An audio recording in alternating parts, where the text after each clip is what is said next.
वसुदेव सुतं देवं कंसचाणूरमर्दनं देवकी परमानंदं कृष्णं वंदे जगद्गुरुम्।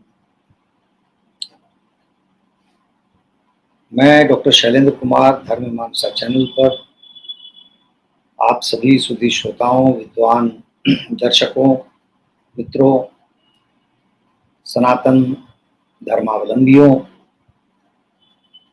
सबका धर्म मीमांसा चैनल पर स्वागत करता हूं, अभिनंदन करता हूं। जैसा कि आपको ज्ञात होगा, मैं अन्यान्य विषयों पर वार्ताएं करता हूं, मुख्यतः महाभारत पर और अन्य विषयों पर भी। धर्म पर तो बात करता ही हूं, साथ ही अधर्म पर बात करता हूं। यदि अधर्म की पहचान ठीक से न हो तो हम धर्म को कैसे पहचानें? इसलिए अधर्म को भी जानना उतना ही जरूरी है। और हमारे यहाँ कहा गया है, धर्म की जय हो, अधर्म का नाश हो। तो आज का जो विषय है वो यह है कि एक फिल्म है कल्कि 2898 AD। तो इस पर हम संक्षेप में थोड़ी सी बात रखना चाहते हैं आप लोगों के समक्ष। वैसे तो मैं सामान्यतया मानता हूं कि हमारी जो फिल्म इंडस्ट्री है, विशेषकर हिंदी फिल्म इंडस्ट्री, उसमें उत्तरोत्तर विद्वान लोगों का अभाव होता गया है। अभी मुझे लगता नहीं है कि बहुत विद्वान वहां हैं, क्योंकि जिस तरह की भाषा फिल्म की होती है, जिस तरह के डायलॉग्स होते हैं, गीत होते हैं, उससे प्रतीत हो जाता है कि विद्वानों का अविद्वान है, वहां पर विद्वान नहीं। इनका उद्देश्य शुद्ध रूप से मनोरंजन है, लेकिन उसमें ज्ञान नहीं है, और दुर्भाग्य है कि उसमें संस्कार भी नहीं है। ऐसा कुछ नहीं है जिससे कुछ सीखा जाए। और मेरे जैसे व्यक्ति के लिए तो मनोरंजक भी नहीं होता, क्योंकि मेरा तो ध्यान बहुत चीजों पर चला जाता है। तो इसलिए सामान्यतया मैं फिल्मों से बहुत दूर रहता हूँ। संभवतः एक फिल्म आई थी कश्मीर फाइल्स और उसके बाद में केरला स्टोरी। तो विगत 5-6 वर्षों में मेरी कुल कमाई यही है कि मैंने ये 2 फिल्में देखी थी, और इनका भी कारण स्पष्ट है। इन 2 फिल्मों में भी मैंने देखा कि आवश्यकता से कहीं अधिक अंग्रेजी है और उर्दू ठूसी हुई है, भाषा बिल्कुल अच्छी नहीं है। लेकिन फिल्मों का जो विषय था, विषय ने मुझे आकर्षित किया और मैंने देखा।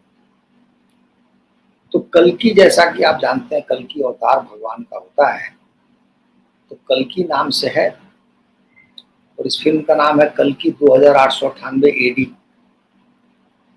पहली तो मेरी प्रतिक्रिया यह है कि AD समाप्त हो चुका है संसार में।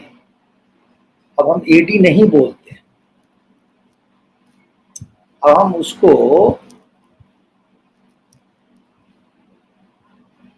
कॉमन एरा बोलते हैं, CE बोलते हैं।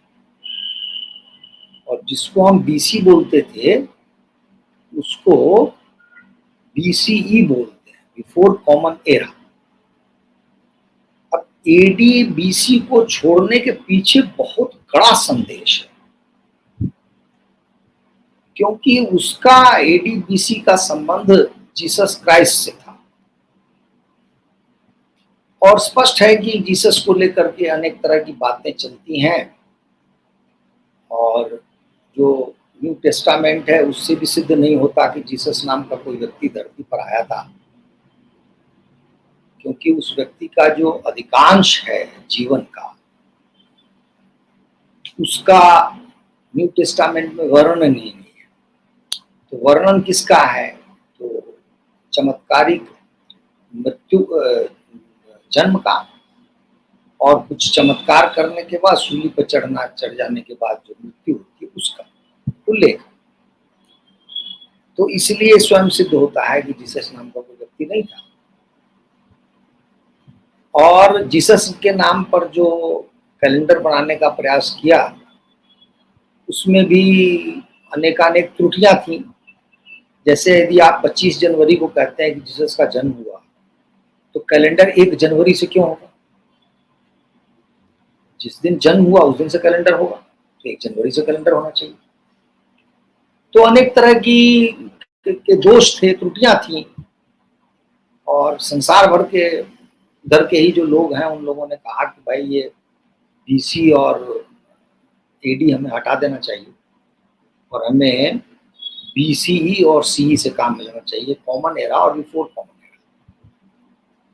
तो अब ये जो फिल्म बनी है, फिल्म वालों ने उधर ध्यान क्यों नहीं दिया? एडी तो अब है ही नहीं, चलन में नहीं, उसको हटा दिया गया। तो एक तो पहली बात यह है कि इससे लगता है कि फिल्म बनाने वाले या जो पटकथा लिखने वाले हैं या शीर्षक देने वाले हैं, इनका जो सामान्य ज्ञान है वो ठीक नहीं है। अब आते हैं उसके मुख्य विषय पर। मैंने फिल्म का प्रयास करके 1-2 स्थानों पर उसका रिव्यू पढ़ा और फिल्म के ट्रेलर को भी देखने का मैंने काम किया।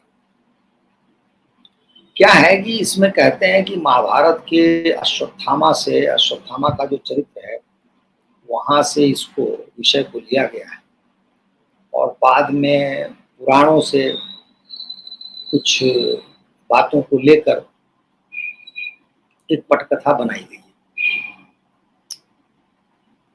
अब पटकथा का जैसे मैं वर्णन कर रहा हूं, उससे लगता है कि कितना सुंदर है, महाभारत भी है, पुराण भी है, और इसमें ये कल्पना की गई है कि आने वाले 2898, मतलब इससे काफी आगे के समय में कल्कि अवतार होगा। तो अवतार होगा तो क्यों होगा, अवतार होगा तो क्या करेगा, है ना, इस तरह की बातें हुई।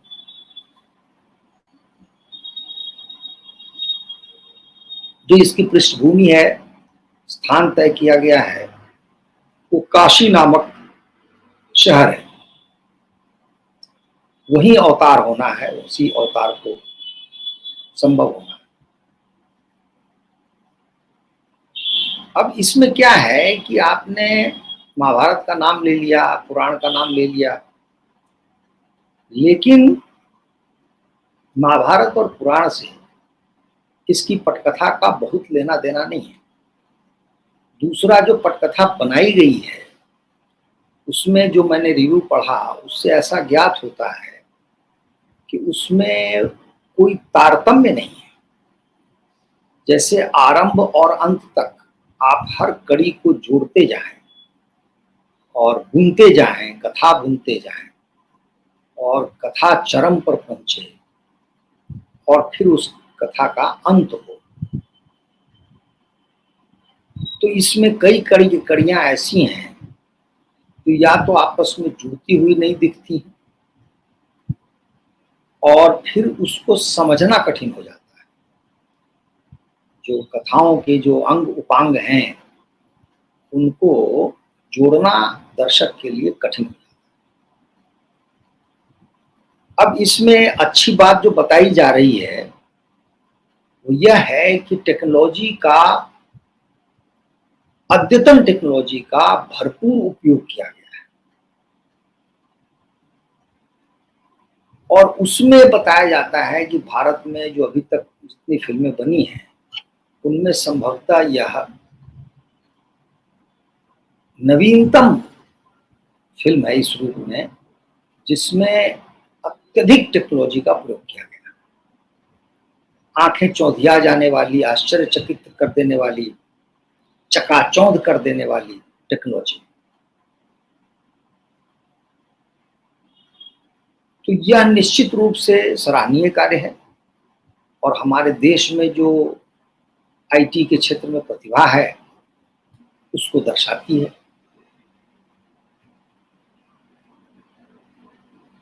और कहा गया है कि इसके जो अनेक पात्र हैं, कुछ पात्रों ने अच्छा अभिनय किया है, कुछ ने सामान्य या कुछ ने उससे कम दर्जे का अभिनय किया है। अब मूल प्रश्न क्या है? मेरा मूल प्रश्न यह है कि कोई उस कल्कि को क्यों देखे? क्योंकि मुझे जो उसकी पटकथा से समझ में आ रहा है, यह कोई धार्मिक फिल्म नहीं है। आधार अवश्य बता दिया गया है महाभारत का या पुराण का, लेकिन कोई धार्मिक पुस्तक नहीं। न उसके पात्रों को देखने से समझ में आता है कि इनका कोई धर्म से विशेष लेना देना है।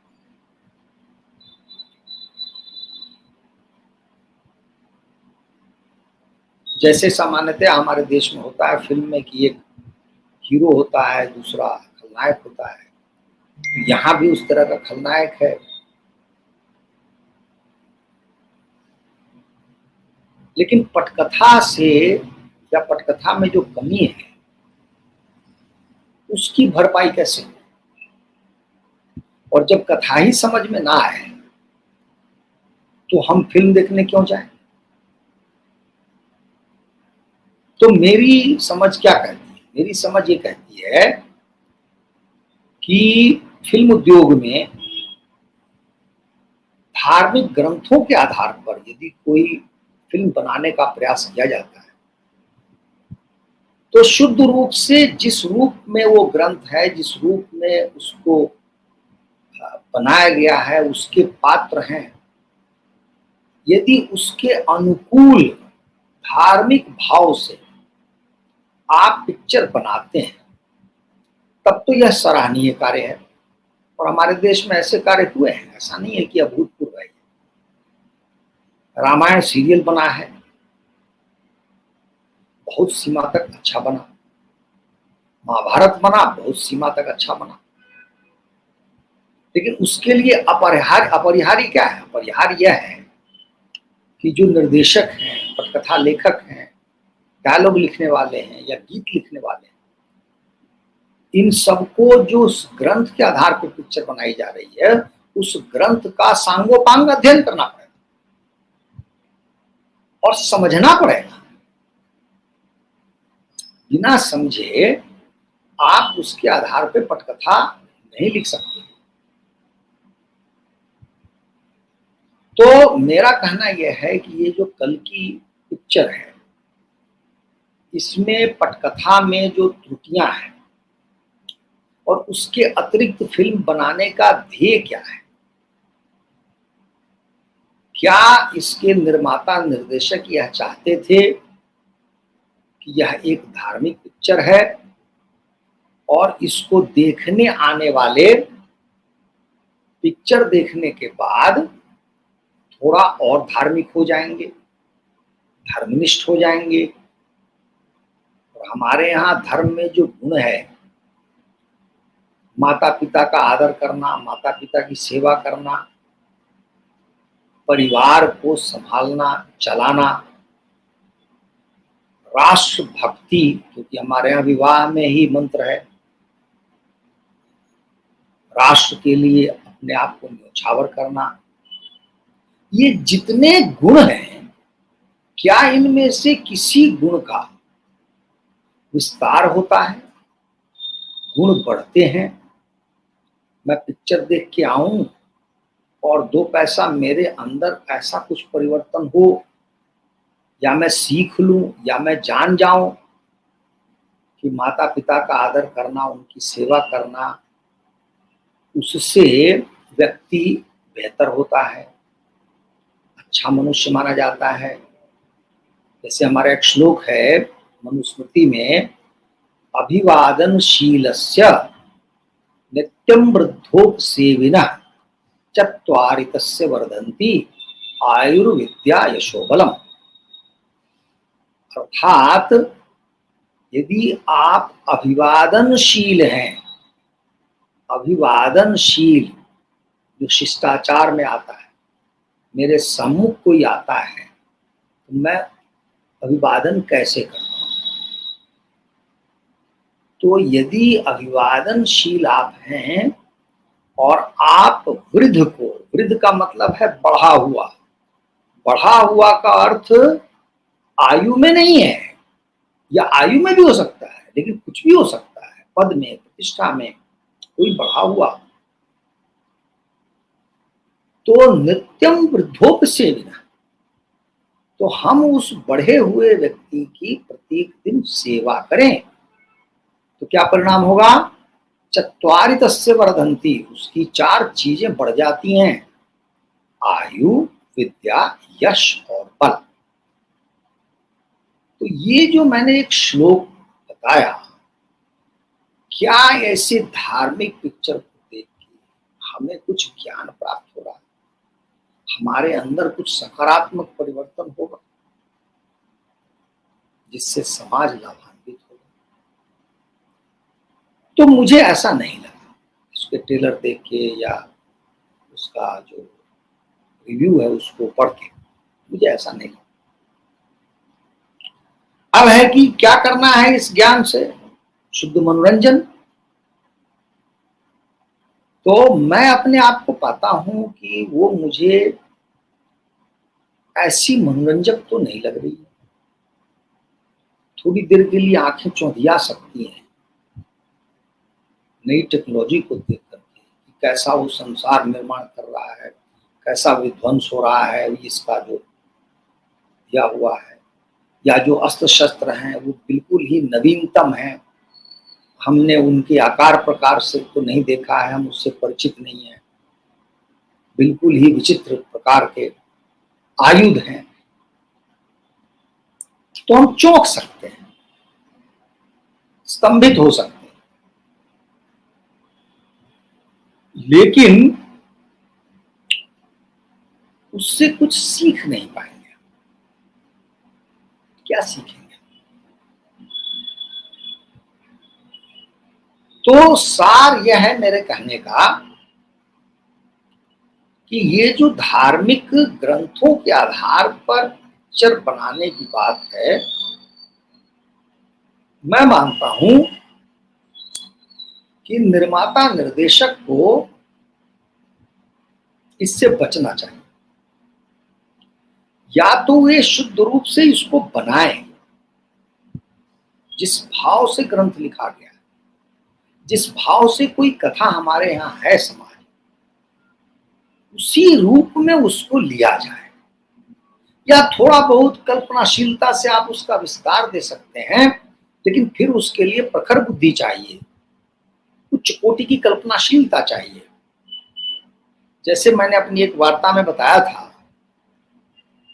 कि जो अभिज्ञान शाकुंतलम है कालिदास का, उसमें और महाभारत में जो इसकी मूल कथा है उसमें थोड़ा सा अंतर है।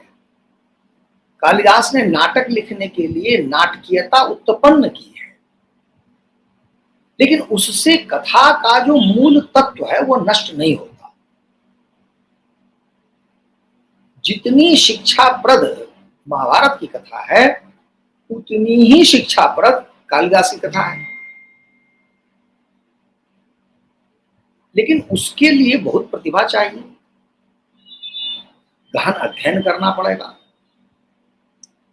और ये सुनिश्चित करना पड़ेगा कि इसका मूल भाव कहीं से भी खंडित न हो, जो मूल संदेश है वह अक्षुण्ण रहे।